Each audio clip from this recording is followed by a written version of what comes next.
this episode, we're going to talk about something that sounds like it should be simple, but often isn't. Why security sensors sometimes miss real attacks, and why they sometimes scream about harmless activity. Intrusion Detection System, IDS, and Intrusion Prevention System, IPS, tools are supposed to help you notice malicious behavior and, in some cases, block it. But real networks are messy, and the tools are only as good as how they are used. Observability is the broader idea of being able to see what is happening in your environment well enough to understand it, troubleshoot it, and defend it. When observability has gaps, defenders are forced to guess, and guessing is a great way to lose time or miss important clues.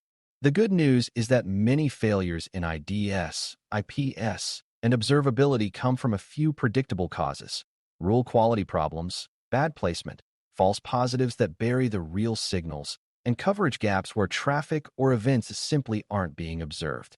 Our goal is to build a clear, beginner-friendly way to diagnose those causes, so you can explain what's wrong and what needs to change.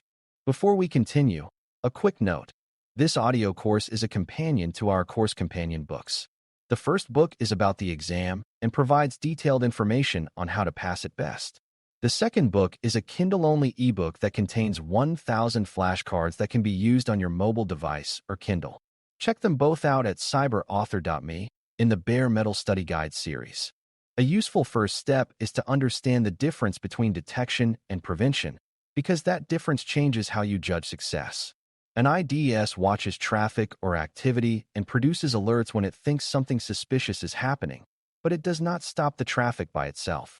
An IPS sits in a position where it can actively block or modify traffic based on rules, which means it can stop certain attacks in real time, but also has a higher risk of disrupting legitimate activity.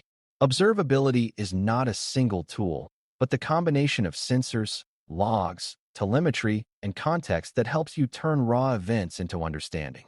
If you have good observability, you can confirm whether an alert represents a real problem, and you can also confirm when no alert happened but something still went wrong. Beginners sometimes assume that if an IDS does not alert, nothing bad happened, but that is not safe thinking.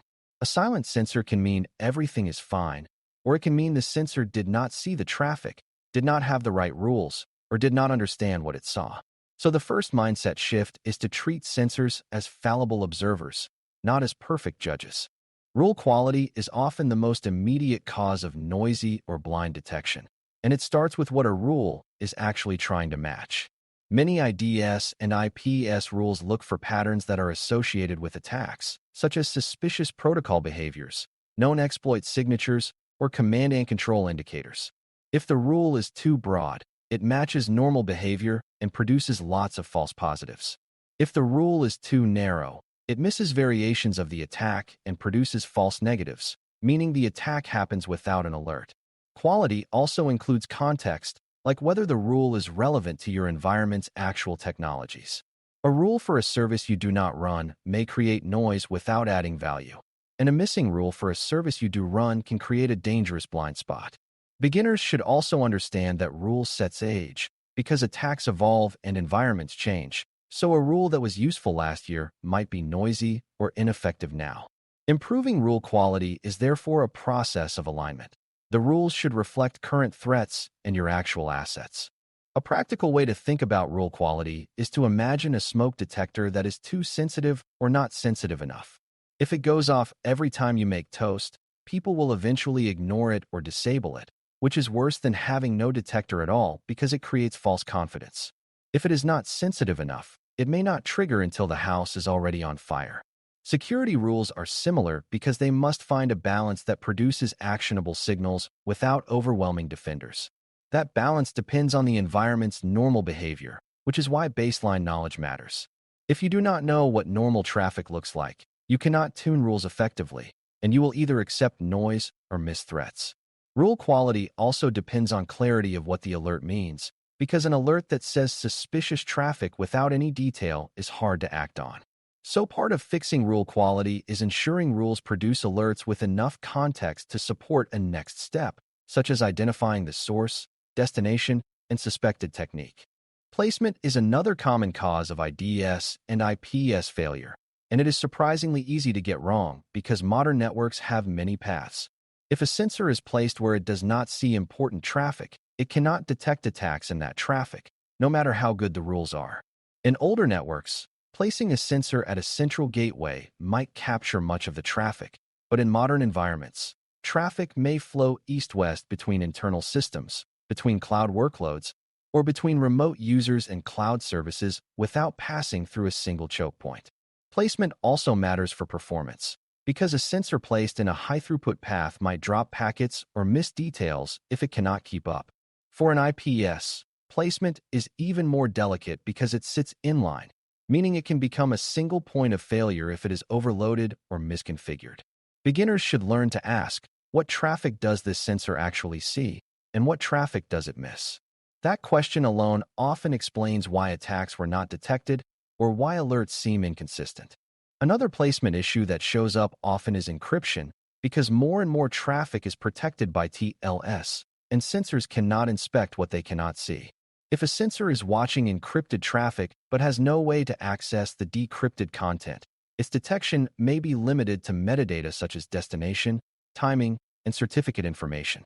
Sometimes that is enough, but often it is not, especially for detecting payload-based signatures.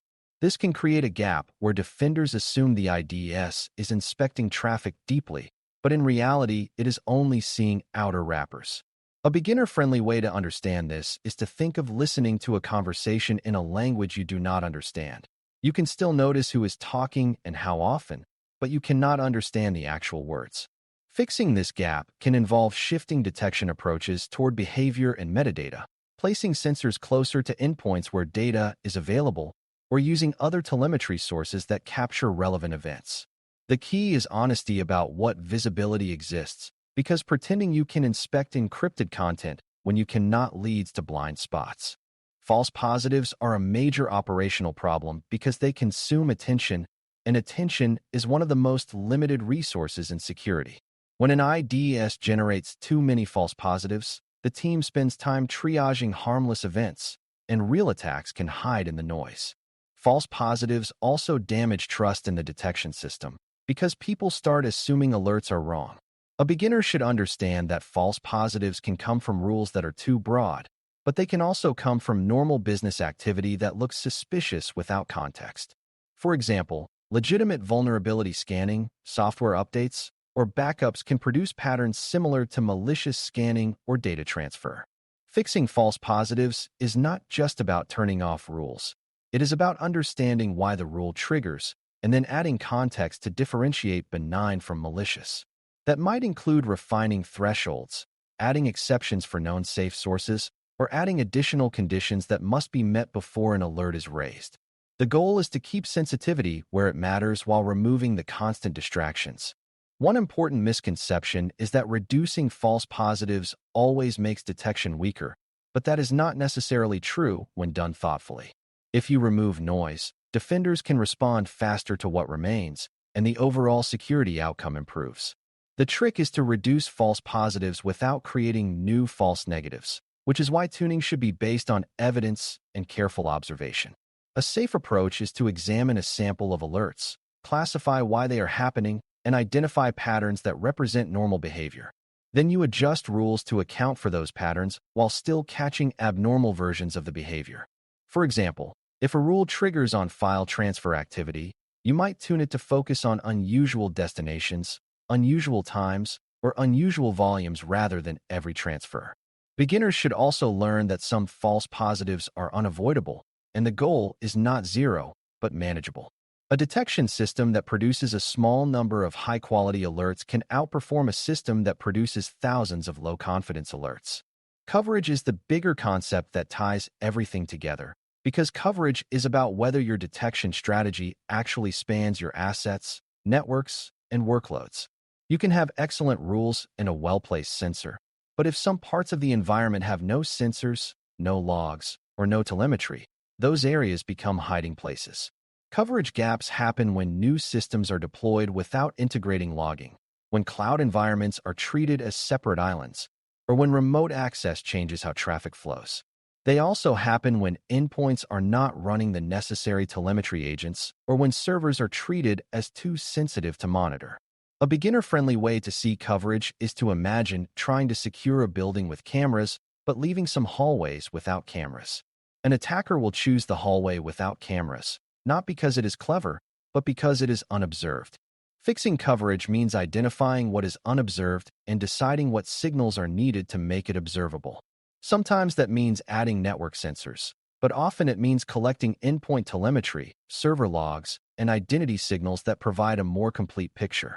Observability gaps also occur when data exists but is not usable, which is a different kind of coverage problem. If logs are collected but not time-synchronized, it becomes hard to build a timeline. If logs are stored but not searchable, they might as well not exist during an incident.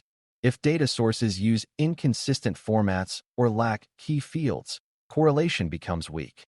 Beginners should realize that observability is not just about collecting everything, because collecting everything without organization creates its own form of blindness. Good observability means the right data is collected, the data is reliable, and the data can be connected across sources to tell a coherent story. That story might include network flows, endpoint events, authentication events, and application logs that align in time and identity. When observability is strong, you can validate IDS or IPS alerts quickly and also detect attacks that do not match known signatures. So improving observability supports both detection and investigation.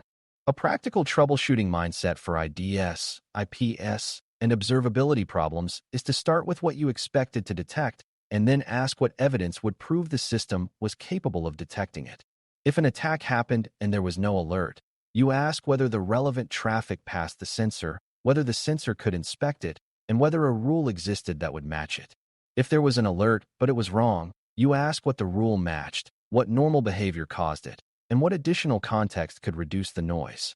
If defenders feel blind, you ask what assets lack telemetry, what logs are missing, and where traffic flows outside observed paths.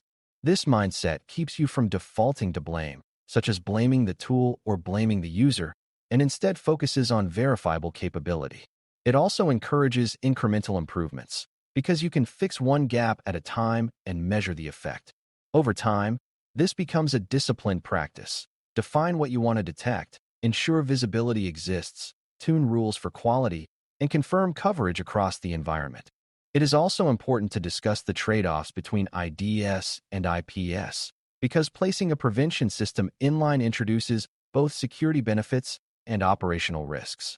An IPS can block attacks automatically, which is valuable for high-confidence threats, but if rules are wrong or traffic patterns change, it can block legitimate activity and cause outages. This risk sometimes leads organizations to run IPS in detection-only mode, which reduces operational risk but also removes automatic blocking.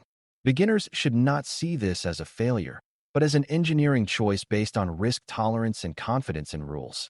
The safer route for many environments is to begin with detection, improve rule quality, reduce false positives, and only then enable prevention for a narrow set of high-confidence cases. That progression matches how trust in the system is built. If you start with aggressive prevention before you have observability and tuning, you can create a situation where security controls are blamed for outages and then disabled, leaving everyone worse off. To conclude, fixing IDS, IPS, and observability gaps comes down to making detection meaningful, placed correctly, and supported by broad, reliable visibility. Rule quality determines whether alerts are actionable or noisy. Placement determines whether the sensor even sees what matters. False positive control determines whether humans can respond effectively, and coverage determines whether attackers have unobserved spaces to exploit. Observability is the glue that helps you validate signals and build confidence in decisions, because it turns isolated alerts into understandable stories. When you approach these problems with a calm chain of evidence mindset, you stop treating security monitoring as mysterious and start treating it as an engineering system that can be improved. The biggest beginner takeaway is that detection is never automatic just because a tool is present. Capability depends on rules, visibility, and context. When those pieces align, your monitoring becomes sharper, your response becomes faster, and attackers have fewer places to hide. Thanks for listening. For more audio courses, daily newsletters, and more, please visit baremetalcyber.com.